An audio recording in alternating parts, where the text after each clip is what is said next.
வணக்கம். மற்றொரு ஆரோக்கியம் நிகழ்ச்சி வாயிலாக உங்கள் அனைவரையும் சந்திப்பதில் பெரும் மகிழ்ச்சி. ஆரோக்கியம் நிகழ்ச்சி இன்றைய தினமும் எங்களுக்கான ஒரு முக்கியமான ஒரு நோய் நிலை பற்றியதான பல விவரங்களையும் ஒரு வைத்தியரோடு கலந்துரையாடுவதற்கு தயாராக இருக்கின்றது. பொதுவாகவே எங்களுடைய உடல் ஆரோக்கியமும் மன ஆரோக்கியமும் என்பதுதான் எதிர்காலத்தின் எங்களுடைய திட்டங்களை நாங்கள் சரியான முறையில் நிறைவேற்றிக் கொள்வதற்கான உந்து சக்தியாகவும் அடித்தளமாகவும் இருக்கக்கூடும். ஒருவருடைய உடல் ஆரோக்கியம் என்பது எவ்வளவு தூரம் உறுதியாக இருக்கின்றதோ அந்த அளவிற்கு அவரால் உறுதியாக எதிர்கால வேலைகளில் ஈடுபடக்கூடியதாக இருக்கும். ஆகவே அந்த அடிப்படையில் இன்றைய தினம் நாங்கள் பேசப் போகின்ற விடயம் என்னவென்று பார்த்தால் உயர் இரத்த அழுத்தம். இதை குறிப்பாக நாங்கள் ஒவ்வொரு வீட்டிலும் குறைந்தபட்சம் ஒருவருக்கேனும் நாங்கள் இவ்வாறான ஒரு பிரச்சனை பற்றி எதிர்நோக்க வேண்டிய நிலை இருக்கும். ஒரு வயதிற்கு அப்பாற்பட்டவர்கள் எங்களுடைய தாய் தந்தையர்களாக இருக்கலாம், பாட்டன் பாட்டியாக இருக்கலாம், அல்லது நடுத்தர வயதை எட்டிய ஒருவர் நாங்களாக இருந்தால் எங்களுக்கு கூட இவ்வாறான உயர் இரத்த அழுத்தம் என்பது பற்றியதான ஒரு புரிதல் அவசியமாக இருக்கின்றது. ஏனென்றால் ஒன்றில் அந்த நோய் நிலைக்கு உட்பட்டவர்களாக நாங்கள் இருப்போம், அல்லது எதிர்காலத்தில் அது வராமல் தடுப்பதற்கான ஒரு விழிப்புணர்வோடு செயல்பட வேண்டிய கடமைப்பாடும் எங்களிடம் இருக்கின்றது. ஆகவே அந்த அடிப்படையில் ஆரோக்கியம் நிகழ்ச்சி இன்றைய தினம் பேச போகின்ற விடயமானது உயர் இரத்த அழுத்தம் பற்றியதாக இருக்கின்றது. இதை நாங்கள் யாரோடு கலந்துரையாட காத்திருக்கின்றோம் என்று பார்த்தால் எங்களோடு இணைந்து கொள்கின்றார் டாக்டர் ஞானி சோமசுந்தரம் அவர்கள். உள்ளக மருத்துவவியல் நிபுணராக தனியார் மருத்துவமனையில் சேவையாற்றி வருகின்றார். இவரோடு இன்றைய தினம் உயர் இரத்த அழுத்தம் அது பற்றியதான பல விடயங்களையும் இன்றைய தினம் கலந்துரையாடி தெரிந்து கொள்ளப் போகின்றோம். வணக்கம் டாக்டர். வணக்கம். பொதுவாகவே நான் எலவே கூறியது போன்று வீட்டில் ஒருவருக்காவது எங்களுடைய தாய் தந்தை அல்லது பாட்டன் பாட்டி இப்படி யாரோ ஒருவராவது குறைந்தபட்சம் உயர் இரத்த அழுத்தம் பற்றிய பிரச்சனையை இருப்பார், அதற்கான மருந்துகளை உட்கொண்டு கொண்டிருப்பார், அல்லது எதிர்காலத்தில் இந்த நோய் நிலைக்கு ஆட்படலாம் என்ற ஒரு அச்ச நிலை காணப்படும். ஆகவே ஆரம்பத்திலேயே இந்த உயர் இரத்த அழுத்தம் என்றால் என்ன, அந்த உயர் இரத்த அழுத்தம் என்ன காரணங்களால் ஒருவருக்கு ஏற்படுகின்றது, அதை பற்றி பேசிவிடுவது பொருத்தமாக இருக்குமாக அதை பற்றி கூறுங்கள். உயர் இரத்த அழுத்தம் என்பது நாங்கள் இங்கிலீஷ்லே ஹை பிளட் ப்ரெஷர் என்று கூறுவோம், அல்லது மருத்துவயியல்லே நாங்கள் ஹைப்பர்டென்ஷன் என்ற நோயை கூறுவோம். இந்த இரத்த அழுத்தம் எவ்வாறு ஏற்படுகிறது என்றால், சாதாரணமாக எங்களுடைய இருதயம் துடிக்கும் பொழுது, இருதயம் சுருங்கும் பொழுது இரத்தம் வேகமாக இருதயத்திலிருந்து வெளியேறுகிறதை நீங்கள் அறிவீர்கள். ஆகவே இந்த இருதயம் சுருங்கும் பொழுது எவ்வளவு அழுத்தத்தோடு இந்த இரத்த குழாய்களை போய் அமுக்குகிறது என்பதை நாங்கள் மருத்துவ ரீதியில் அளக்கக்கூடியதாக இருக்கிறது. இந்த இரத்த அமுக்கம் ரெண்டு விதமாக அளக்கிறார்கள். முதலாவது, இந்த இருதயம் சுருங்கும் பொழுது வேகமாக வந்து இரத்தம் குருதி நாடிகளை அமுக்கும் இரத்த அழுத்தம் ஒன்று. இரண்டாவது இரத்த அமுக்கம் இருதயம் ஓய்வு நிலையில் இருக்கும் பொழுது இந்த குருதி நாடிகளிலே இந்த இரத்தம் எவ்வளவு அமுக்கத்தை ஏற்படுத்துகிறது என்பது. ஆகவே முதலாவது நான் கூறியதை நாங்கள் சிஸ்டோலிக் பிளட் ப்ரெஷர் என்று கூறுவோம். இருதயம் சுருங்கும் பொழுது ஏற்படும் அழுத்தம், இருதயம் ஓய்வு நிலையில் இருக்கும் பொழுது ஏற்படும் அழுத்தத்தை டயஸ்டோலிக் பிளட் ப்ரெஷர் என்று சொல்லுவோம். ஆகவே இரத்த அழுத்தத்தை நாங்கள் குறிக்கும் பொழுது இரண்டு அளவுகளில் குறிக்கிறோம். உதாரணமாக, ஒரு சாதாரண ஒருவருக்கு, நோய் இல்லாத ஒருவருக்கு இந்த இரத்த அழுத்தம் 120 கீழ் 80 சாதாரணமாக இருக்கலாம். 120 கீழ் 80 அல்லது அதற்கு சற்று குறைவாக இருக்கக்கூடும். அதை நாங்கள் குருதி அழுத்தம் என்று கூறுவோம். இந்த அளவுக்கு மேற்பட்ட எந்த அழுத்தமும் உயர் குருதி அழுத்தம் ஆகலாம். ஆனாலும் விசேஷமாக 140-90 என்ற அளவுக்கு மேற்பட இரத்த அழுத்தம் இருக்கும் பொழுது அதை நாங்கள் ஹை பிளட் ப்ரெஷர் அல்லது உயர் குருதி அழுத்தம் என்று கூறுவோம். 120க்கும் 140க்கும் இடைப்பட்ட எந்த அழுத்தமும் அல்லது 80க்கும் 90க்கும் இடையில் எந்த அளவு அழுத்தமும் நாங்கள் ப்ரீ ஹைப்பர்டென்ஷன், அதாவது ஹை பிளட் ப்ரெஷர் ஏற்படுவதற்கு முதல் கட்டம் அல்லது ஆரம்ப கட்டம் என்று நாங்கள் அதை குறிப்பிடுகிறோம். ஆகவே உயர்குருதி அழுத்தம் ஏற்படுவது 140-90ற்கு பின்பு. அதற்கு கூட இருக்கும் எந்த அளவையும் உயர் குருதி அழுத்தமாக கருதலாம். அதேவேளை இப்போது உயர்குருதி அமுக்கம் பற்றியதான அறிவு எவ்வளவு தூரம் எங்களுக்கு அவசியமாக இருக்கின்றது, அந்த நோயானது எவ்வளவு தீவிரமான ஒரு நோயாக எங்கள் மத்தியில் இருக்கின்றது, அதை பற்றி பேசலாம். இந்த உயர்குருதி அழுத்தத்தை நான் தொற்றா நோய்களின் முன்னோடி என்று சொல்லி கூறுவேன். அதாவது இந்த தொட்டாத நோய்கள் என்று நீங்கள் அறிவீர்கள், நான் கம்யூனிகபிள் டிசீசஸ். முந்தி எங்களுக்கு கூட ஏற்படுகிற நோய் எங்களுடைய பகுதிகளில், எங்களுடைய நாடுகளிலே தொற்று நோய்களாக இருந்தது. ஒரு காலத்திலே தொற்று நோய்களினால் பலர் மடிந்தார்கள். இன்று கூட நாங்கள் அறிவோம் இந்த கொரோனா என்ற நோய் தொற்று நோய், அதனால் பலர் இறக்கிறார்கள்.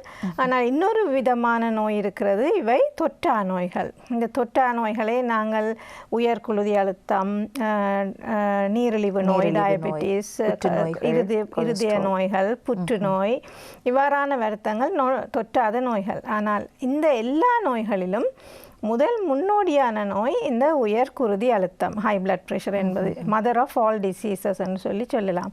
ஏனென்றால் அது அவ்வளவு தீவிரமான எல்லாருக்கும் இருக்கிறது, அவ்வளவு பரவலாக இருக்கிறது, பலருக்கு இது இருக்கிறது. எங்களுடைய நாட்டை, இலங்கை நாட்டை எடுத்துக்கொண்டோமானால் இந்த நாட்டிலே 1/3 மக்களுக்கு உயர்குருதி அழுத்தம் இருக்கிறது.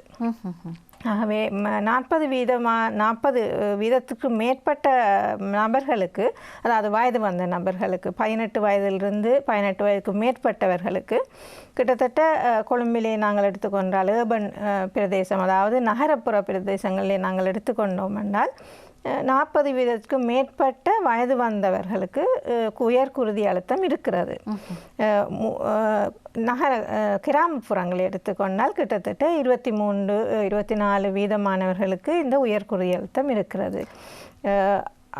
ஆனாலும் இந்த நாங்கள் குருதி அழுத்தம் இருக்கிறது என்று கண்டுபிடித்தவர்களிலே 30 வீதமானவர்கள், 1/3 அவர்களுக்கு தெரியாது தங்களுக்கு உயர்குருதி அழுத்தம் இருக்கிறது என்பதை அவர்கள் அறியாமல் இருக்கிறார்கள். ஆகவே இது ஒரு முக்கியமான ஒரு வருத்தம், முக்கியமான ஒரு பிரச்சனை எங்களுடைய நாட்டிற்கு. ஏனென்றால் இந்த நோய் ஏற்பட்ட பின்பு பலருக்கு அந்த நோயின் பக்க விளைவுகள் ஏற்படுகிறது. ஆகவே இந்த நோய் என்ன, இதை எப்படி நாங்கள் கண்டுபிடிப்பது என்பதை குறித்த அறிவு மக்களுக்கு மிகவும் முக்கியம். நிச்சயம் நீங்கள் கூறியது போன்று அவ்வளவு தூரம் இது பரவலாக இருக்கின்றது என்றால் அதற்கு என்ன காரணங்கள், என்ன காரணத்திற்காக இத்தனை பேருக்கு இந்த நோய் ஏற்படுகின்றது, அதை பற்றி கூறுங்கள். இந்த நோய் உள்ளவர்களே 90 வீதமானவர்களுக்கு நாங்கள் சரியாக இதுதான் காரணம் என்று சொல்லி ஒரு காரணத்தை கூற முடியாது. 10 வீதமானவர்களுக்கு மட்டுமே ஏதாவது ஒரு நிச்சயமாக ஒரு காரணத்தை நாங்கள் கண்டுபிடிக்க முடியும். இந்த 90 வீதமானவர்களே நாங்கள் இதை சொல்லுவோம் மல்டிஃபேக்டோரியல் டிசீசஸ், அதாவது பல காரணங்கள் ஒருங்கிணைந்து இந்த நோயை உருவாக்குகிறது. ஆகவே நாங்கள் ஆராய்ச்சிகளின் முடிவாக கண்டுபிடித்தது தான் முதலாவது இந்த பரம்பரையியல். சில குடும்பங்களிலே பரம்பரையாக உயர்குருதி அழுத்தம் காணப்படுகிறது. ஆகவே ஒரு நபர் பரம்பரையாக, அதாவது அவருடைய மரபணுக்களில் இருக்கும் வித்தியாசங்களினால் வயது நெருங்கும் பொழுது இந்த நோய்க்கு உள்ளாகக்கூடும். இரண்டாவது காரணம் எங்களுடைய வாழ்க்கை முறை. சரியான வாழ்க்கை முறை நாங்கள் அமையாத இடத்திலே இந்த நோய் எங்களை பீடிக்கிறது. இதிலே மிகவும் முக்கியமாக எங்களுடைய உணவு பழக்கங்களும் எங்களுடைய உடற்பயிற்சி இன்மையையும் கூறலாம். இன்றைய நாட்களிலே பலர் சரியான உணவுகளை சரியான விகிதத்தில் உண்பதில்லை. ஆகவே இது அவர்களுக்கு ஒரு நோயை உண்டாக்குகிறது. விசேஷமாக உணவில் இருக்கும் உப்பின் அளவு உயர்குருதி அழுத்தத்தை ஏற்படுத்துவதற்கு ஒரு காரணமாக இருக்கிறது. உப்பு மட்டுமில்லாமல் கொலஸ்ட்ரால், உணவில் இருக்கும் கொலஸ்ட்ராலின் அளவு அதிகமாக இருப்பதனால் அது இந்த நோயை இன்னும் இட்டு செல்ல முடிகிறது. மூன்றாவது காரணம் மதுபானம். மதுபானம் அதிகம் அருந்துபவர்களுக்கு அதிக குருதி அழுத்தம் ஏற்படுவது இயல்பு. இரண்டாவதாக நான் கூறியது உடற்பயிற்சி இன்மை இந்த நாட்களிலே மிகவும் பொதுவாக இருக்கிறது.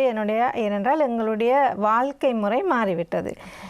பலருடைய வாழ்க்கை செடென்டரி லைஃப் என்று சொல்லுவோம். நாங்கள் உட்கார்ந்திருந்து அசையாமல் பல மணத்தியாலங்கள் ஒரே இடத்திலிருந்து வேலை செய்வதனால் எங்களுடைய வாழ்க்கை உடற்பயிற்சி இன்மையை இட்டு செல்லுகிறது. பொதுவாக கமத்தொழில் செய்பவர்களோ மீன்பிடி தொழில் செய்பவர்களோ அல்லது ஒரு பாரமான வேலை செய்பவர்களோ அவர்கள் இயல்பாகவே உடற்பயிற்சியை தினமும் செய்கிறார்கள். ஆனால் ஆஃபீஸ் ஒர்க் என்று சொல்லுவோம், அலுவலகங்களில் வேலை செய்யும் பலருக்கு இந்த சந்தர்ப்பங்கள் கிடைப்பதில்லை. ஆகவே இந்த உடற்பயிற்சி இல்லாத வாழ்க்கை முறையினால் குருதி அழுத்த நோய் அதிகம் ஏற்படுகிறது. இன்னும் பல காரணங்களை நாங்கள் கூறக்கூடும். மன அழுத்தம் என்பது இன்னொரு காரணம். பலருக்கு மன அழுத்தத்தை கட்டுப்படுத்த முடியாமல் அவர்கள் தினமும் இந்த மன அழுத்தத்தினால் பல காலங்களுக்கு பீடிக்கப்படும் பொழுது குருதி அழுத்தம் அதிகரிக்கக்கூடும்.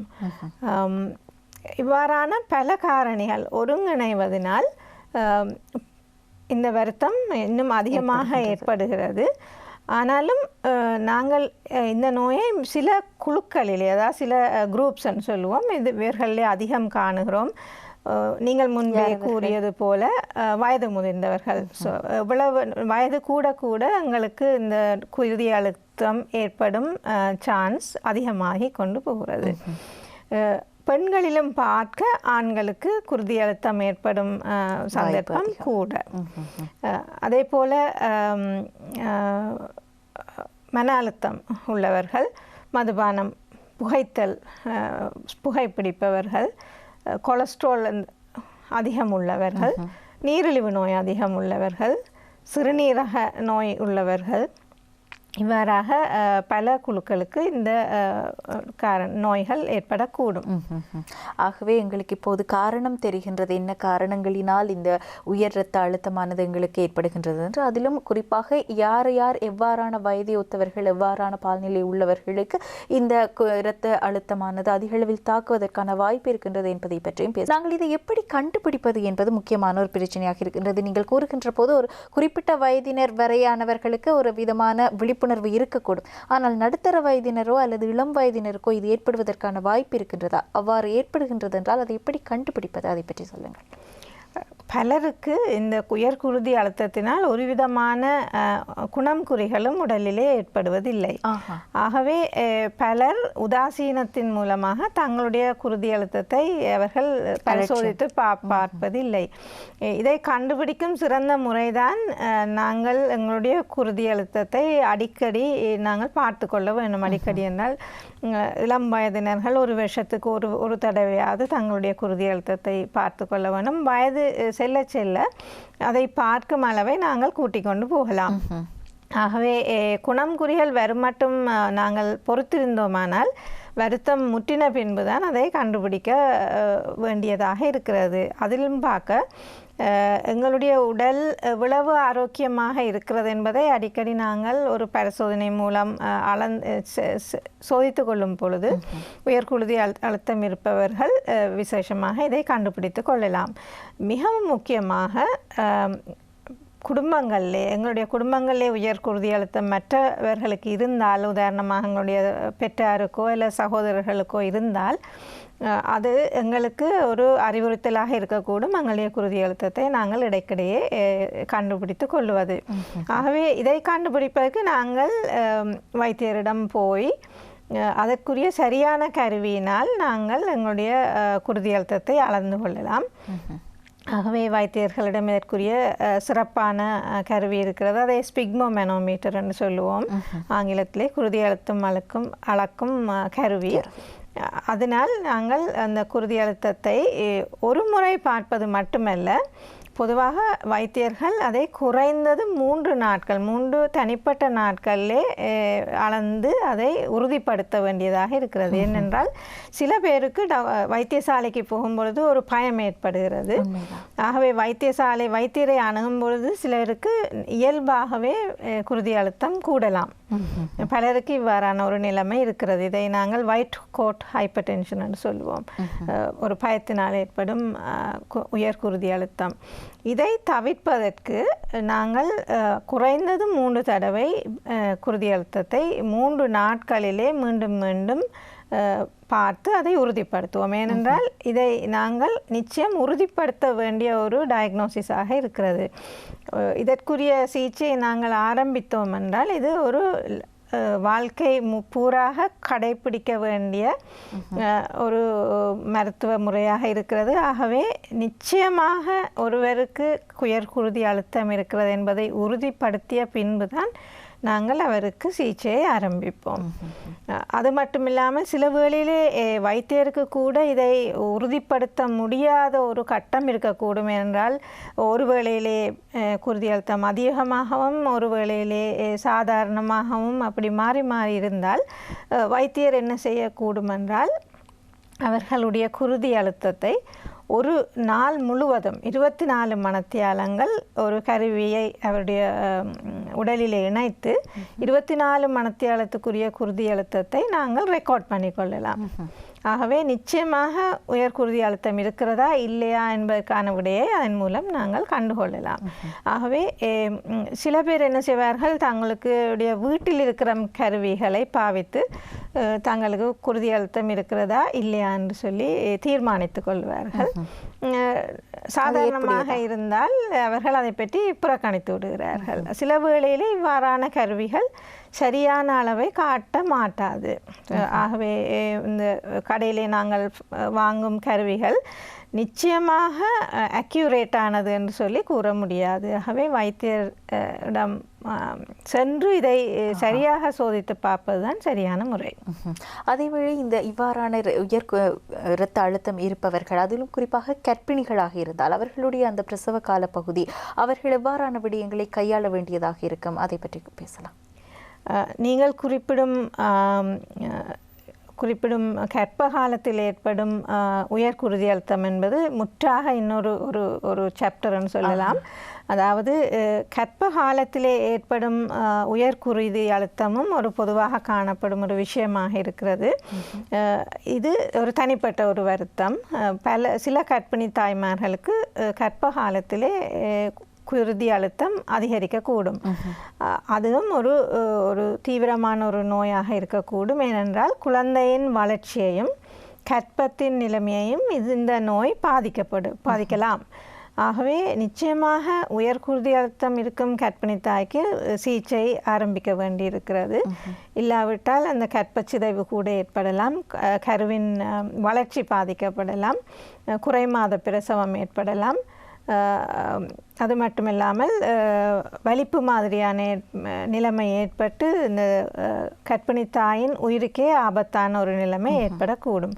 ஆகவே ப்ரெக்னன்சி இன்டியூஸ்ட் ஹைப்பர் டென்ஷன் அல்லது ப்ரெக்னன்சி ரிலேட்டட் ஹைப்பர் டென்ஷன் சொல்லி நாங்கள் சொல்லுவோம். முதல் தடவை உயர்குருதி அழுத்தம் கர்ப்பிணி தாய்மாரிலே நாங்கள் கவனித்தால் அதை விசேஷமாக நாங்கள் சிகிச்சை செய்கிறோம். சில தாய்மாருக்கு கர்ப்பவதி ஆகுவதற்கு முதலாகவே உயர்குருதி அழுத்தம் இருக்கக்கூடும். அவ்வாறான தாய்மார் செய்ய வேண்டியது, அவர்கள் கர்ப்பத்தை தீர்மானிக்கும் பொழுது, தாங்கள் ஒரு குழந்தையை நாங்கள் பிறக்க போகிறோம் என்று சொல்லி அவர்கள் தீர்மானிக்கும் அந்த நேரத்திலே தங்களுடைய உயர்குருதி அழுத்தத்தை மிகவும் கட்டுப்பாடாக அவர்கள் கவனிக்க வேண்டி இருக்கிறது. அதற்கும் சாதாரணமாக நாங்கள் உயர் குருதி அழுத்தத்திற்கு கொடுக்கும் மருந்துகள் இவ்வாறான கர்ப்பிணி தாய்மார்களுக்கு கொடுக்க முடியாத ஒரு நிலைமை இருக்கிறது. இதற்கு விசேஷமான மருந்துகள் இருக்கிறது. ஆகவே இவ்வாறான தாய்மாரை நாங்கள் சொல்வது, இதை பிளான் பண்ணி செய்யுங்கள். நீங்கள் உங்களுக்கு கர்ப்பமாக வேண்டியது இருந்தால் வைத்தியரிடம் சென்று இதை பற்றி கதைத்து உங்களுடைய மருந்துகளை மாற்றி பிளான் பண்ணின பின்பு கர்ப்பவதி ஆகலாம் என்பதை நாங்கள் கூறுகிறோம். அதேவேளை நீங்கள் முன்னமே ஒரு பதில் கூறுகின்ற போது குறிப்பிட்ட ஒரு விடயமானது, ஒரு சிலருக்கு உயர் இரத்த அழுத்தம் இருக்கின்ற ஒரு சிலருக்கு அந்த உயர் இரத்த அழுத்தத்தினுடைய தன்மையானது உடனடியாக இருவதும் இறங்குவதுமாக ஒரு சீரற்ற நிலை ஒன்று காணப்படும் என்று. இவ்வாறானவர்கள் சாதாரணமாக வீடுகளில் இருப்பவர்கள், ஒரு முதியவர்களாக இருக்கலாம் அல்லது ஓய்வு பெற்றவர்களாக இருக்கலாம், இவர்கள் வெளியில் செல்கின்ற போதோ அல்லது ஏதோ ஒரு காரணத்திற்காக திடீரென அவர்களுக்கான அந்த உயர் இரத்த அழுத்தமானது அதிகரிக்கின்ற போது உடனடியாக செய்து கொள்ளக்கூடிய விடயங்கள் என்னவாக இருக்கும், அதை பற்றி பேசலாம். நீங்கள் கூறிய நிலைமை ஒரு மெடிக்கல் எமர்ஜென்சி சொல்லி சொல்லுவோம். சிலருக்கு குருதி அழுத்தம் திடீரென்று அளவுக்கு அதிகமாக ஏற்படும் ஒரு தன்மை ஏற்படலாம். இவ்வாறான நேரத்திலே மிகவும் அதிகமான குருதி அழுத்தம் ஏற்பட்டால் அவர்களுக்கு உடம்பிலே குணங்குறிகள் தெரியும். இவர்களுக்கு தலை சுற்று, தலையிடி, பார்வையில் ஏற்படும் வித்தியாசம், நெஞ்சு படபடப்பு, கடுமையாக மூச்செடுப்பது, மூச்சு இரைப்பு, சில பேருக்கு மாரடைப்பு ஏற்படக்கூடலாம். உயர் குருதி அழுத்தம் அதிகமாக ஏற்பட்டால் அவருக்கு மாரடைப்பு ஏற்படலாம் அல்லது பாரிசவாதம் ஏற்படலாம். அறிவு இழந்து அவர் விழக்கூடும். ஆகவே இவ்வாறான தீவிரமான உயர் குருதி அழுத்தத்தை நாங்கள் உடனடியாக வைத்தியசாலையில் அனுமதித்து அவரை அதிதீவிர சிகிச்சை பிரிவிலே அனுமதித்து நாங்கள் அதற்குரிய மருந்தை ஊசி மூலம் கொடுத்து மிகவும் அவதானமாக அந்த குருதி அழுத்தத்தை நாங்கள் குறைக்கிறோம். அது ஒரு மெடிக்கல் எமர்ஜென்சி. பொதுவாக உயர் குருதி அழுத்தம் இருப்பவர்கள் தாங்கள் மருந்தை சரியாக எடுப்பதன் மூலம் இந்த குருதி அழுத்தத்தை நீங்கள் கூறியது போல அதிகம் கூடி அதிகம் குறைந்து ஏற்படாமல் அதை ஒரு சீராக வைத்திருக்கும் ஒரு முறையைத்தான் வைத்தியர்கள் அனுமதிக்கிறார்கள். ஆகவே சரியாக நாங்கள் எங்களுடைய குருதி அழுத்தத்தை சிகிச்சை மூலம் கட்டுப்படுத்தினால் இவ்வாறான ஒரு நிலைமை ஏற்பட மாட்டாது. ஆகவே உயர் இரத்த அழுத்தம் என்பது எங்களுக்குள் ஏற்படுகின்றது அல்லது எங்களுக்கு தெரிந்தவர்களுக்கு அவ்வாறான ஒரு நோய் நிலை காணப்படுகின்றது என்றால் அவர்களை நாங்கள் எப்படி பேணி பாதுகாக்க வேண்டும், அதேவேளை அது தொடர்பான அந்த அறிவும் செயற்பாடுகளும் எவ்வாறு அமைய வேண்டும் என்பதை பற்றி இவ்வளவு நேரமும் பேசியிருக்கின்றோம். குறிப்பாக உடனடி சிகிச்சை அல்லது அது தொடர்பான அந்த விழிப்புணர்வு என்பதனுடைய அவசியம் பற்றியெல்லாம் நாங்கள் பேசியாயிற்று. தொடர்ச்சியாக பேசலாம். உயர் இரத்த அழுத்தத்தோடு கூடிய ஏனைய நோய்கள் இருப்பவர்களுடைய மருத்துவ நிலை அல்லது உடல் நிலை என்பது பற்றியதாக கவனம் செலுத்தப்படும். உயர் இரத்த அழுத்தம் என்பது எந்த அடிப்படையில் நாங்கள் அதை உயர் இரத்த அழுத்தமாக கருதுகின்றோம் என்பதை பற்றி நீங்கள் எனவே கூறியிருந்தீர்கள் டாக்டர். உயர் இரத்த அழுத்தம் ஏற்பட்டவர்களாக இருக்கின்ற போது அவர்களுக்கு எந்த அளவில் அது இருக்க வேண்டும், சீராக இருக்க வேண்டும், அதை பற்றி சொல்லுங்கள். நான் முன்பே கூறியது போல 120/80 என்பது சாதாரணமான ஒரு குருதி அழுத்தம். ஆகவே உயர் குருதி அழுத்தம் இருக்கும் நோயாளிகளுக்கு நாங்கள் மருந்து சிகிச்சை கொடுப்பதன் மூலம் அந்த குருதி அழுத்தத்தை எவ்வளவு சாதாரணமாக்க முடியும் என்பதைத்தான் நாங்கள் செய்கிறோம். ஆகவே இது ஒவ்வொருவருக்கும் தனிப்பட்ட ரீதியாக நாங்கள் அதுக்கு ஒரு டார்கெட் ஒன்றை கொடுப்போம்.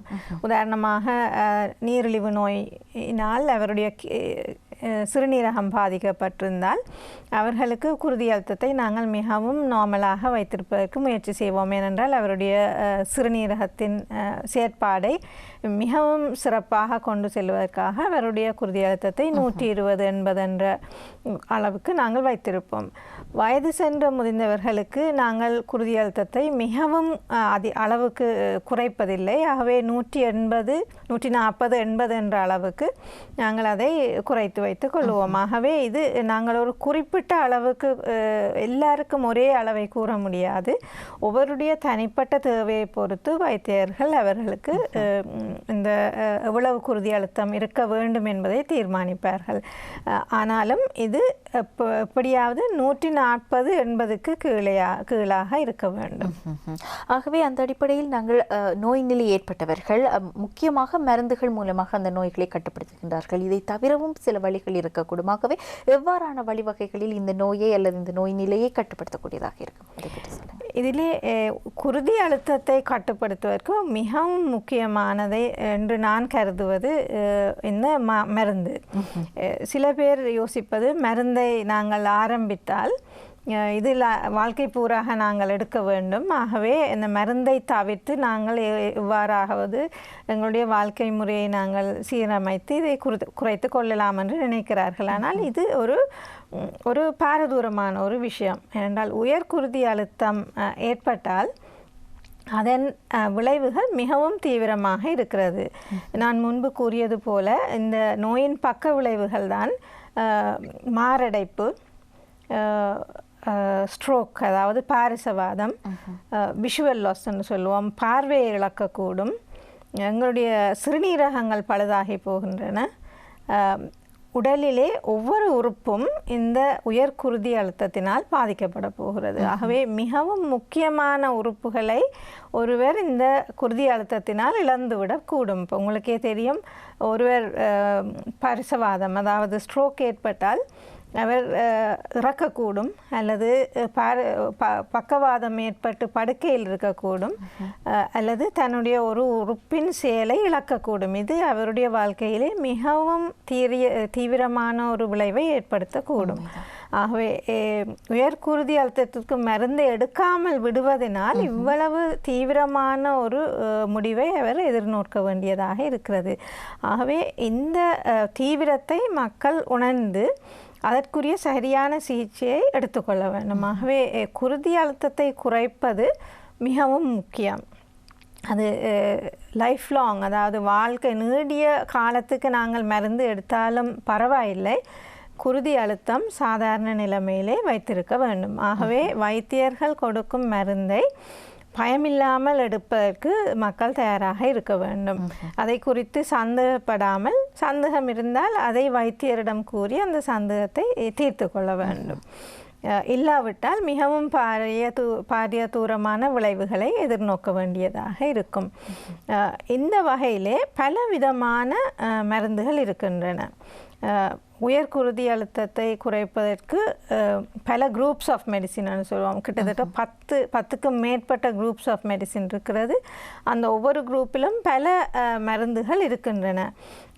ஒரு வைத்தியர் அந்த மருந்தை தீர்மானிக்கும் பொழுது அந்த தனிப்பட்ட நபருக்கு எது மிகவும் சிறந்த மாத்திரை என்று சொல்லி தீர்மானிக்கக்கூடிய அளவுக்கு இருக்கிறது. உதாரணமாக நீங்கள் எடுத்தால் சர்க்கரை வியாதி, அதாவது டயபெட்டிஸ் இருக்கும் ஒருவர், அவருடைய சிறுநீரகம் சிறிதளவில் இந்த நோயினால் பாதிக்கப்பட்டிருக்கக்கூடும். அவர் புகைப்பிடிப்பவராக இருக்கிறார் என்று வைத்துக்கொள்ளுங்கள். ஆகவே இந்த நபருக்கு எந்த மாத்திரை மிகவும் உகந்ததென்றதை வைத்தியரினால் தீர்மானித்து தன்னுடைய டயபெட்டிஸுக்கும் அந்த சிறுநீரக வியாதிக்கும் புகைப்பிடித்தல் அந்த தன்மைக்கும் ஏற்ற வரையாக ஒரு மாத்திரையை தேர்ந்தெடுக்கக்கூடும். இந்த வகையிலே பலவிதமான மாத்திரைகள் இருக்கின்ற நான் கூறுவேன். வைத்தியர்கள் பொதுவாக மாத்திரையை எழுதும் பொழுது ஒரு மாத்திரையை அதிக அளவுக்கு கொடுக்காமல் 2, 3, 4 விதமான பலவிதமான மருந்துகளை குறைந்த டோஸிலே கலந்து கொடுக்கக்கூடும். அதுதான் நாங்கள் கூட கடைப்பிடிக்கும் முறை. ஏனென்றால் ஒரு தனிப்பட்ட மாத்திரையை ஹை டோஸில் கொடுக்கும் பொழுது அதன் பக்க விளைவுகள் கூடுதலாக இருக்கிறது. ஆனால் 2, 3 விதமான மாத்திரைகளை சிறிய டோஸிலே கொடுக்கும் பொழுது அவ்விதமான பக்க விளைவுகளை நாங்கள் குறைத்து கொள்ளலாம். ஆகவே நாங்கள் பொதுவாக காண்பது, உயர்குருதி அழுத்தம் இருக்கும் நோயாளி 2, 3 மாத்திரைகள், குருதி அழுத்த மாத்திரைகளை எடுக்கக்கூடும். இது ஒரு ஆச்சரியமான விஷயம் இல்லை, அது ஒரு தீவிரமான விஷயம் இல்லை, அது ஒரு சாதாரண விஷயமாக கொள்ளலாம். ஆகவே தற்கால மருத்துவவியலிலே இவ்வாறாக பல மருந்துகளை நாங்கள் கலந்து கொடுப்பது சகஜமாக இருக்கிறது. ஆகவே நீங்கள் கேட்டீர்கள் இதை எவ்வாறாக கட்டுப்படுத்துவது, அது மாத்திரையை பற்றி நான் கூறியிருக்கிறேன். 2வது முறை தான் எங்களுடைய வாழ்க்கையை நாங்கள் சீரமைக்கிறது. அதிலே நாங்கள் உணவு பழக்கத்தை எடுத்துக்கொள்ளலாம். எங்களுடைய உணவிலே நாங்கள் உப்பு அதிகம் சேர்ப்பது தவறு. ஆகவே உயர்குருதி அழுத்தம் இருப்பவர்கள் சாப்பாட்டிற்கு உப்பை சேர்க்காமல், அதை சமைக்கும் பொழுது உப்பு இல்லாமல் சமைத்து நாங்கள் மேசையிலே அதை பரிமாறும் பொழுது ஒரு சிறிய அளவு உப்பை அதுக்கு மேலாக போட்டு சாப்பிடுவது தான் சிறந்த முறை. ஆகவே உப்பின் அளவை நாங்கள் குறைக்கலாம். 2வது எண்ணெயின் அளவை நாங்கள் குறைக்க வேண்டும். கொலஸ்ட்ராலை நாங்கள் குறைக்க வேண்டுமானால் உணவில் இருக்கும் எண்ணெயை குறைத்து கொள்ள வேண்டும். ஆகவே சாதாரணமாக எங்களுடைய வீடுகளிலே நாங்கள் பொரியலை விரும்பி சாப்பிடுவோம், அதிகம் தேங்காய் பாலை விரும்பி சாப்பிடுவோம். பாலும் பால் சார்ந்த பொருட்களும், உதாரணமாக பட்டர், மார்ஜரின், சீஸ் அவ்வாறான உணவுகளை விரும்பி உண்ணுவோம். ஆனால் குருதி அழுத்தம் இருக்கும் நோயாளிகள் இந்த விதமான சாப்பாடுகளை குறைத்து விசேஷமாக அதிக எண்ணெயை பாவிக்காமல் பொரியல்களை தவிர்த்து அதற்குரிய விதமாக உணவை சரியாக தயாரிக்க பழக வேண்டும். மூன்றாவது விதம்தான் எங்களுடைய உணவிலே அதிக அளவில் பொட்டாசியம் உள்ள உணவுகளை சேர்த்துக்கொள்வது. உதாரணமாக பழ வகைகள், இலைக்கறி வகைகள், மரக்கறி வகைகள், இவ்வாறான உணவுகளிலே பொட்டாசியம் அதிகம் இருப்பதனால் அது இந்த குருதி அழுத்தத்தை குறைப்பதற்கு உதவியாக இருக்கிறது. தானிய வகைகள், நட்ஸ் என்று சொல்லுவோம், உதாரணமாக நிலக்கடலை போன்ற நட்ஸை நாங்கள் குறைந்த அளவிலே, அது மிக அதிகமான அளவிலே குறைந்த அளவிலே சேர்த்துக்கொள்வது இது சிறந்த விதமாக இருக்கிறது. ஆகவே சுருக்கமாக கூறினால் எண்ணெய் பதார்த்தங்களை தவிர்த்து உப்பு அளவை குறைத்து பொட்டாசியம் உள்ள மரக்கறி பழக்கறி வகைகளை அதிகமாக்குவதனால் இந்த குருதி அழுத்தத்தை குறைக்கக்கூடியதாக இருக்கும். அதேவேளை இவ்வாறான உயர் இரத்த அழுத்தம் இருப்பவர்கள் கடினமான வேலைகளை, அந்த வேலைகளில் கடினமான வேலைகள் அல்லது உடற்பயிற்சிகள் செய்வது, இவ்வாறான விடயங்களை எப்படி கையாள வேண்டும், அதை பற்றி உங்கள் கருத்து? நீங்கள் கேட்பது ஒரு நல்ல ஒரு கேள்வி. ஏனென்றால் பல மக்களுக்கு இதை குறித்து ஒரு சந்தேகம் இருக்கிறது. உயர் குருதி அழுத்தம் இருக்கும் பொழுது உடற்பயிற்சி செய்யலாமா?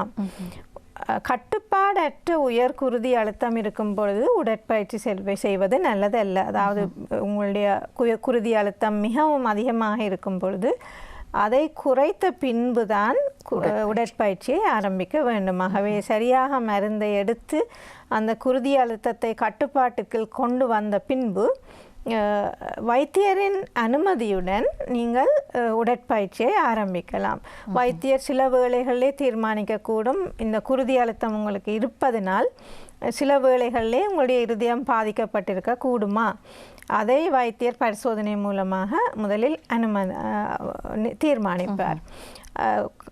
உங்களுடைய இருதயம் நல்ல நிலையில் இருந்தால் அதற்கு பின்பு வைத்தியர் எவ்வளவு நேரம் எவ்வளவு எக்ஸசைஸ் செய்யலாம் என்பதை குறித்த அறிவுறுத்தலை உங்களுக்கு தரக்கூடும். உயர் குருதி அழுத்தத்தை கட்டுப்படுத்தி ஒரு சாதாரணமாக நிலையில் இருக்கும் சுகதேகியானவருக்கு நாங்கள் உடற்பயிற்சியை தாராளமாக செய்யுங்கள் என்று சொல்லி கூறுவோம். ஏனென்றால் உடற்பயிற்சி என்பது குருதி அழுத்தத்தை மேலும் குறைப்பதற்கு உதவி செய்கிறது.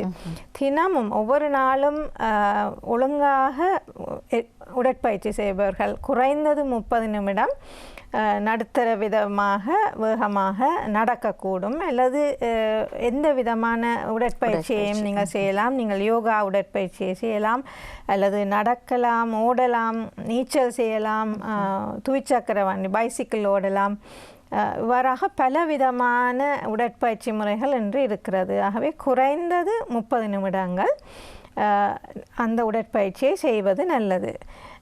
நான் பொதுவாக கவனிப்பதுதான், உடற்பயிற்சி செய்கிறீர்களா என்று சொல்லி நாங்கள் கேட்கும் பொழுது பலர் சொல்வார்கள், வீட்டிலே நான் எல்லா வேலையும் செய்கிறேன் என்று சொல்லுவார்கள்.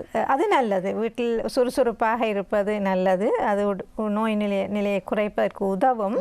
ஆனால் அதற்கும் மேலாக தொடர்ச்சியாக 30 நிமிடம் உடற்பயிற்சிக்கென்று தனிப்பட்ட முறையில் அதை வைத்திருப்பது தான் மிகவும் சிறந்தது. ஆகவே எல்லாரும், அது வீட்டில் இருக்கும் பெண்மணிகளாக இருக்கக்கூடும், வேலைக்கு செய்பவர்களாக இருக்கக்கூடும், இளம் வாலிபர்களாக இருக்கக்கூடும், ஈவன் பாடசாலை பிள்ளைகள் கூட தினமும் உடற்பயிற்சி செய்வதை ஒரு தொடர்ச்சியாக செய்ய பழகி கொண்டால், அதை ஒரு பழக்கமாக கொண்டால் சிறந்த உடல்நிலையை அடையலாம். நிச்சயமாக உயர் இரத்த அழுத்தம் என்பதையும் தாண்டி எங்களுடைய உடல் ஆரோக்கியம் என்பதற்காக உடற்பயிற்சி செய்வது என்பது எங்களுடைய அதிதி கூறியது போன்று மிகவும் ஒரு நல்ல விடயமாக இருக்கக்கூடும். ஆகவே தொடர்ந்து பேசப் போகின்றோம் உயர் இரத்த அழுத்தம், இதனால் ஏற்படக்கூடிய விளைவுகள், பிற நோய்களுடனான அந்த தாக்கம் எப்படி இருக்க போகின்றது என்பதாக. அதற்கு முன் நாங்கள் அதிகமாக மற்றொரு விடயத்தின் மீது கவனம் செலுத்த வேண்டுமானால் அது கொலஸ்ட்ரால் என்பதாக இருக்கின்றது. ஆகவே கொலஸ்ட்ரால், அதனுடைய நோய் நிலை, அதனுடைய அறிகுறிகள், அதிலும் குறிப்பாக உயர் இரத்த அழுத்தம் இருப்பவர்களுக்கு அது ஏற்படுவதற்கான வாய்ப்புகள் எந்த அளவில் இருக்கின்றது, அதை பற்றி கூறுங்கள் டாக்டர். கொலஸ்ட்ரால் என்பது, அதிக கொலஸ்ட்ரால் காணப்படுவது உண்மையாக ஒரு நோய் இல்லை, அது ஒரு நாங்கள் கண்டுபிடிக்கும் ஒரு நிலைமை. ஆகவே நீங்கள் எதிர்பார்க்கும்வாறு கொலஸ்ட்ரால் என்பது அதிகமாக இருக்கும் பொழுது ஒருவருடைய உடலிலே ஒரு விதமான குணங்குறியும் தெரியாது. கொலஸ்ட்ரால் அதிகமாக இருப்பதனால் சில பேர் சொல்வார்கள் என்னுடைய கொலஸ்ட்ரால் அதிகமாக இருக்கிறது, அதனால் எனக்கு தலைவலி ஏற்படுகிறது. அப்படியே ஒரு விதமான குணங்குறியையும் அது ஏற்படுத்தாது. அது குணங்குறியை ஏற்படுத்தும் பொழுது அது மிகவும் பாரதூரமாக இருக்கிறது. பொதுவாக அது மாரடைப்பை ஏற்படுத்துகிறது. ஆகவே கொலஸ்ட்ரால் அதிகம் இருப்பதை நாங்கள் கண்டுபிடித்து அதற்குரிய சிகிச்சையை செய்வதனால் குணம்குறிகள் ஏற்படுவதை தவிர்க்கக்கூடியதாக இருக்கிறது. ஏனென்றால் குணம்குறிகள் ஏற்பட்ட பிறகு அது காலம் கடந்ததாக இருக்கக்கூடும். அது டூ லேட்னு சொல்லுவோம். ஆகவே என்ன நடக்கிறது என்றால் கொலஸ்ட்ரால் எங்களுடைய உடம்பிலே இருக்கும் நாடிகளிலே, இரத்த நாடிகளிலே படிவை ஏற்படுத்துகிறது. சிறிது சிறிதாக காலத்துக்கூடாக இந்த படிவு அதிகரித்து அதிகரித்து ஒரு கட்டத்திலே அது அந்த இரத்த நாடியை முற்றும் முழுதாக அடைப்பை ஏற்படுத்துவதனால் அந்த உறுப்புக்கு செல்லும் இரத்தத்தை முற்றுமுழுதாக தடை செய்து விடுகிறது. ஆகவே அந்த இடத்திலே அந்த உறுப்பு செயலை இழந்து விடுகிறது. இது முக்கியமாக இருதயத்தில் ஏற்படுகிறது மற்றும் மூளையிலே இவ்வாறான அடைப்பு ஏற்படும் பொழுது அது ஸ்ட்ரோக் அல்லது பாரிசவாதத்தை ஏற்படுத்துகிறது. இது மற்ற உறுப்புகளில் கூட ஏற்படக்கூடும். உதாரணமாக சிறுநீரகத்திலே, எங்களுடைய குடல்களிலே, காலிலே எந்த உறுப்புக்கும் செல்லும் இரத்தத்தை இந்த கொலஸ்ட்ரால் படிவு தடுத்து விடுகிறது. ஆகவே இந்த கொலஸ்ட்ரால் படிவு ஏற்படுத்துவதை தடுத்து விட்டால், சரியான சிகிச்சை மூலமாக தடுத்து விட்டால் இவ்வாறான பக்க விளைவுகள் ஏற்படுத்துவதை நாங்கள் தடுக்கலாம். ஆகவே நான் முன்பு கூறியது போல குருதி அழுத்தம் எவ்வாறு ஒரு குணங்குறியை ஏற்படுத்தாமல் பல காலத்திற்கு இருந்து எங்களுக்கு பக்க விளைவுகளை ஏற்படுத்துகிறதோ அதே போல கொலஸ்ட்ராலும் பல காலம் அதிகரித்து அதிகரித்து அது நாடிகளிலே படிந்த பின்புதான் எங்களுக்கு அதன் விளைவுகள் தெரிகிறது. ஆகவே இவ்வாறான பக்க விளைவுகள் ஏற்படும் மட்டும் நாங்கள் தாமதித்திருக்காமல் சரியான வேளையிலே சரியான டெஸ்ட் பரிசோதனைகளை செய்து எங்களுக்கு கொலஸ்ட்ரால் இருக்கிறதா இல்லையா என்பதை நாங்கள் தீர்மானித்து கொள்ள வேண்டும். வயது வரும் பொழுது கொலஸ்ட்ராலும் ப்ரெஷரை போல வயசு செல்ல செல்ல அதிகரிக்கக்கூடும். விசேஷமாக ஆண்களுக்கு இது ஆரம்பத்திலேயே 30-40 வயதுகளை தாண்டும் பொழுதே அதிகரிக்க தொடங்குகிறது. பெண்களுக்கு பொதுவாக மாதவிடாய் ஏற்படும் காலத்திலே கொலஸ்ட்ரால் அதிகரிப்பதில்லை. மாதவிடாய் நின்று மெனப்போஸ் என்று சொல்லுவோம். அவர்கள் மெனப்போஸ் வயதை நெருங்கும் பொழுது கொலஸ்ட்ரால் படிப்படியாக அதிகரிக்க ஆரம்பிக்கிறது. ஆனாலும் சில குடும்பங்களிலே இந்த கொலஸ்ட்ரால் ஒரு நோயாக இருக்கிறது. அது பரம்பரையியலாக. ஆகவே இது ஃபேமிலியல் என்று சொல்லுவோம், குடும்பத்துக்குரிய நோய்.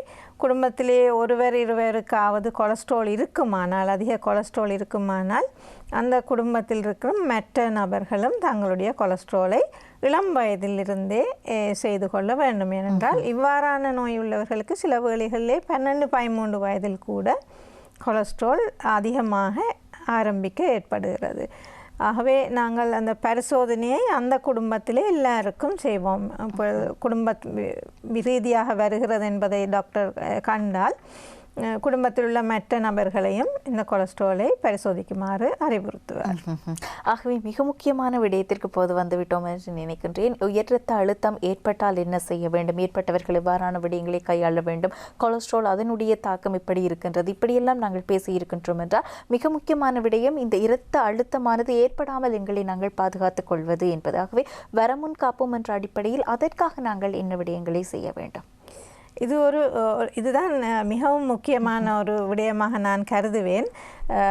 இளம் வயதிலிருந்து பாடசாலை வயதிலிருந்து பிள்ளைகளுக்கு குருதி அழுத்தத்தை குறித்த ஒரு சிறந்த அறிவு இருப்பதனால் அவர்கள் தங்களுடைய வாழ்க்கையை சரியாக சீரமைத்து பிற்காலத்திலே தங்களுக்கு அதிக குருதி அழுத்தம் ஏற்படாமல் பாதுகாத்து கொள்ளலாம். இதன் மிக முக்கியமாக உடற்பருமனை நான் குறிப்பிடுவேன். உடற்பருமன் அதிகரிக்க உயர் குருதி அழுத்தம் ஏற்படும் வாய்ப்புகள் அதிகமாக இருக்கிறது. ஆகவே உடல் பருமன் ஏற்படாத விதத்திலே தங்களுடைய வாழ்க்கையை அவர்கள் சீரமைத்து கொள்ள வேண்டும். நான் முன்பு கூறியது போல சரியான உணவு பழக்கங்களை பழகிக்கொள்ள வேண்டும். உப்பு, எண்ணெய் அல்லது உடற்பருமன் ஏற்படுத்தக்கூடிய உணவுகளை அவர்கள் தவிர்த்து கொள்ள வேண்டும். உடற்பயிற்சி, ஒழுங்கான உடற்பயிற்சியை சிறுவயதிலிருந்து செய்வதனால் நாங்கள் உயர்குருதி அழுத்தம் ஏற்படுவதை தடுக்கலாம். மிகவும் முக்கியமான ஒரு விடயம் மன அழுத்தம். மன அழுத்தத்தை எவ்வாறு நாங்கள் எதிர்நோக்குவது, அதை எவ்வாறு தவிர்த்து கொள்வது என்பது கூட சிறு வயதிலிருந்து நாங்கள் பாடசாலை பிள்ளைகளுக்கு அதை கற்பிக்கக்கூடியதாக இருக்கிறது. இன்னும் ஒரு வகையினர் இருக்கிறார்கள், அதாவது நோயினால் ஏற்படும் குருதி அழுத்தம். இவ்வாறானவர்களுக்கு வைத்தியரை அணுகி தங்களுடைய குருதி அழுத்தத்தை அடிக்கடி பரிசோதித்துக் கொள்வதனால் பாரதூரமான பக்க விளைவுகள் ஏற்படுவதற்கு முன்பமாக அதை கண்டுபிடித்து சரியான சிகிச்சையை கொடுக்கக்கூடியதாக இருக்கிறது. சிறப்பாக மொத்தத்தில் வர முன் காப்போம் என்பதாக உயர் இரத்த அழுத்தம் வந்தவர்கள் என்ன செய்ய வேண்டும், அவர்களுக்கு கூட அது தீவிரமாகாமல் தடுப்பதற்கு நாங்கள் எவ்வாறான வாழ்க்கை முறைகளை, மருத்துவ முறைகளை கையாள வேண்டும், அதேவேளை அந்த நோய் நிலைக்குள் ஆட்படாதவர்கள் ஆனாலும் அதற்கான வாய்ப்புகள் இருப்பவர்கள் எப்படி எங்களை பாதுகாத்துக் கொள்ள வேண்டும். இப்படியான உயர் இரத்த அழுத்தம் என்ற ஒரு பாரிய பிரச்சனை நாங்கள் ஒவ்வொருவரும் பேசிக்கொள்கின்றோம். அதை எங்களுக்கு வராமல் தடுப்பதானால் நாங்கள் என்னென்ன உத்திகளை கையாள வேண்டும் என்பது பற்றியதான ஒரு கலந்துரையாடலை இன்றைய தினம் ஆரோக்கியம் நிகழ்ச்சி வாயிலாக மேற்கொள்ளக்கூடியதாக இருந்தது.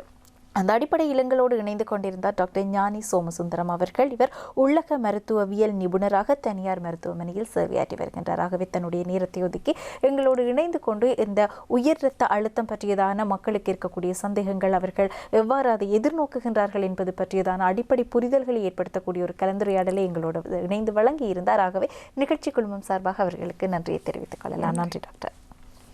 இன்றைய தினம் ஆரோக்கியம் நிகழ்ச்சி உயர் இரத்த அழுத்தம் பற்றியதான பல விடயங்களையும் பேசியிருக்கின்றது. எங்கள் வீட்டினர் அல்லது எங்களுடைய உறவினர், நண்பர்கள் அல்லது நாங்கள் இப்படி எங்களை எதிர்காலத்தில் ஆட்கொள்ளக்கூடிய ஒரு பிரச்சனை, அது பற்றியதான போதுமான விழிப்புணர்வை இந்த நிகழ்ச்சி வாயிலாக உங்களுக்கு எடுக்கக்கூடிய வாய்ப்பு இருந்திருக்கும். ஆகவே எங்களுடைய சமூகத்தை ஆரோக்கியமான ஒரு சமூகமாக ஆக்குவதில் இன்றைய ஆரோக்கியம் நிகழ்ச்சியும் ஒரு பங்களிப்பு வழங்கி இருக்கின்றது என்ற நம்பிக்கையோடு இத்தோடு ஆரோக்கியம் நிகழ்ச்சியை நிறைவு செய்து நான் விடைபெறுகின்றேன். தொடர்ந்து இணைந்திருங்கள். மற்றும் ஒரு ஆரோக்கியம் நிகழ்ச்சி வாயிலாக உங்கள் அனைவரையும் சந்திக்கும் வரை உங்களிடமிருந்து விடைபெறுகின்றேன். நன்றி, வணக்கம்.